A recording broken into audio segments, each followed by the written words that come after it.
Hi, folks. Chris Voss here from the Chris Voss Show.com. The Chris Voss Show.com.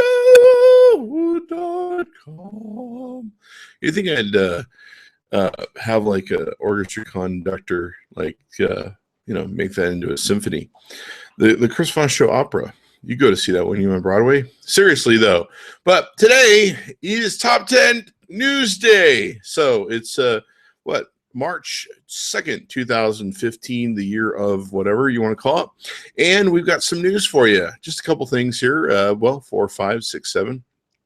We've got a Mobile World Congress course is going on right now in Spain, I believe it is. And Samsung has announced the Galaxy S6. Can you believe there's 6 of them now? I remember when there was just one.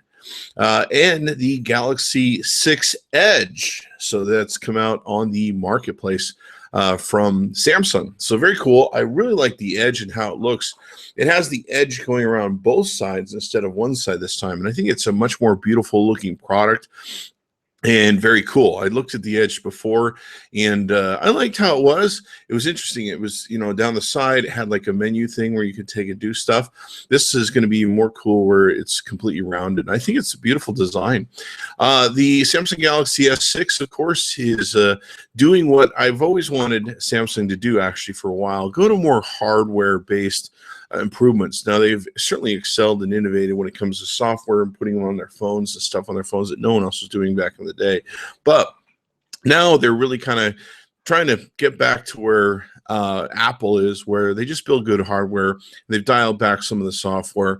Apple has certainly proved that if you build a beautiful device, it doesn't matter how crappy the insides are or how they're 2-year-old parts. It doesn't matter to them. If it looks good, people will buy it.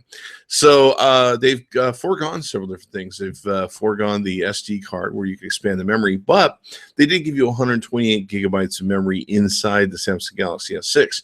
So that works out very nice for everyone to, you're still going to get lots of data. And where most people are keeping everything in the cloud nowadays anyway, that should be just fine. I keep everything cloud, all my music that I play, all my pictures and everything. Everything's in the cloud now. So having memory really isn't too much that important anymore, except unless you're like an Apple iPhone user who has 16 gigabytes of memory on your iPad or your Apple iPhone, and you never can download the update for Apple because it takes up all the room on your phone. Unless you go through iTunes, of course, which is a pain in the ass. So that's come out. There's also the LG G Flex 2 that's come out. It's an interesting phone. The other popular phone that really is one that people are watching is the HTC One M9. Kind of interesting. They kind of use the same sort of build and design they did on the M8, but hey, if it's successful, why not stack on top of it? Apple's done that for years between models. And they've added a 20 megapixel camera. They've still got the boom sound, the front-facing speakers. I really like that. I like the design of the M8. It was a very beautiful phone. And the M9 is just as beautiful, if you will. So some people said that camera wasn't quite all that great. I don't know if that's true or not. We'll have to remain to be seen. It is just a HD display, 1080p, which is kind of interesting considering many of the phones nowadays that are coming out on the market are QHD. So I'm not sure why HTC is sticking with the 1080p, but definitely need to do something to get ahead. Hopefully this will help them do whatever. And it was a popular phone with a lot of people. So there you go. They've done some improvements to the Sense 6 features they have in their UI, so that makes a difference and should help. The other thing I saw from Mobile World Congress that really impressed me, and I really like the design of this watch, it's the LG smartwatch, and it basically ditched Android Wear and uses WebOS. Wow, that just keeps coming around. And it's going to have a mobile wallet on it. It can dial, which is very cool. It can do its own dialing. So we're getting closer to the autonomous thing that I think wearables need to be at to be relevant and be used more than 2 or 3 months before they're dropped into a drawer. And it dials. It's got a lot of different other things that are out there when it comes to the smartphones, everything else. And it seems to do a really good job, and it's very beautiful, and it comes with multiple bands and designs, things of that nature. So I like it. I think it's very cool. I saw some of the stuff on it. I do like that it dials on its own, texts on its own, and I think that's really important. I'm looking forward to reviewing it. That'll be pretty exciting. The LG Watch Urbane LTE is the name of it. Also today, Twitter announced you're gonna be able to embed Twitter hosted video on your website with the embedded video widget. You can now shoot, edit, and share video on Twitter. Put it right into your website, and away you go. I'm not sure why in 2015 this is just barely being done. Shouldn't this been done like 2010 or something? And you can now do it also with photos, of course, if you heard our podcast a while ago. So I'm glad they're finally getting around to this. People have been complaining about it for quite some time. Thanks, Twitter. Glad you can make it. So one of the other things, I've argued with people for years about the decline of G+, and of course, G+ sheep or G sheep, G+ sheep. Constantly argue with me for years about whether Google Plus is in decline, and they would always say, "Oh, well, I have this high engagement rate." You go and see their engagement rate, which is much smaller than Facebook. I mean, it seemed to really have a perception problem where the people who really thought it was great,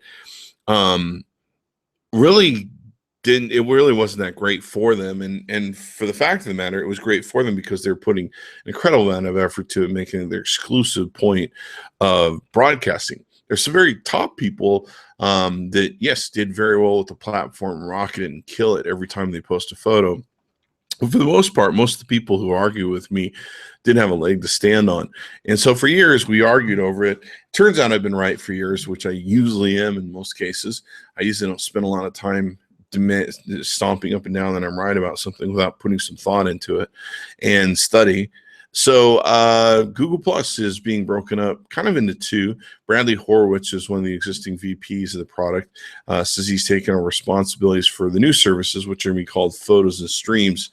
The appearance is they're going to break up Google Plus kind of into two. There's going to be a Photos thing, and there's going to be a Streams thing. I don't know what it's going to look like, but it's probably another photo thing like that Microsoft I can't even remember what it was called, that thing that they made that no one really went on, and it just became a junk meme sort of place, which Google Plus has kind of become that anyway. It's a junk meme dump. There's lots of porn on there, or softcore porn. There were people on Bradley Horowitz's feed that were arguing about how the porn is way out of control and what's going on there. So let's see if we can get the dog to go out. There we go. And there you go. Google Plus being broken in two and slowly being piecemealed apart. And that probably doesn't bode well for the people who made big investments in that platform and now have to probably eat the influence that they had there. So there's that. Puppies, they're horrible. So the last item of point, House of Cards is out, and it is freaking awesome. I'm about halfway through it. I think I'm to 7 or 8 right now, which is sad because I'm going to be running out of episodes really soon. And it basically caused a massive hole in total internet bandwidth, according to businessinsider.com.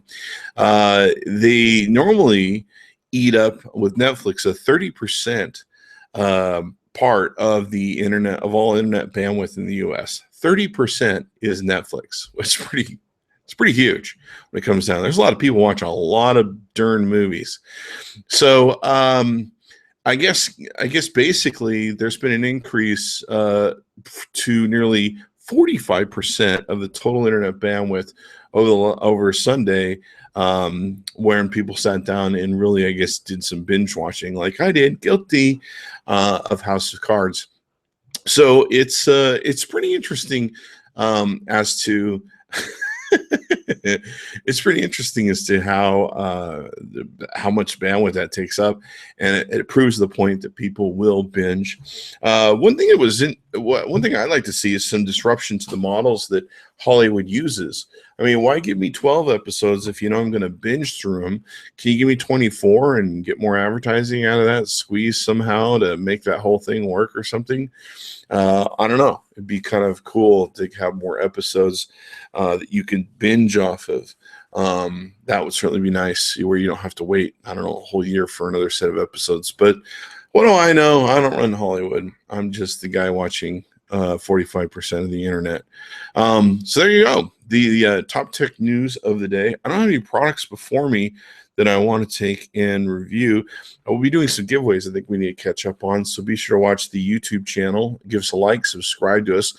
And your thought of the day is look and see. There you go. No. That's all I got. That's all I got. You don't pay for this, people. It's free. So don't fucking complain. See ya.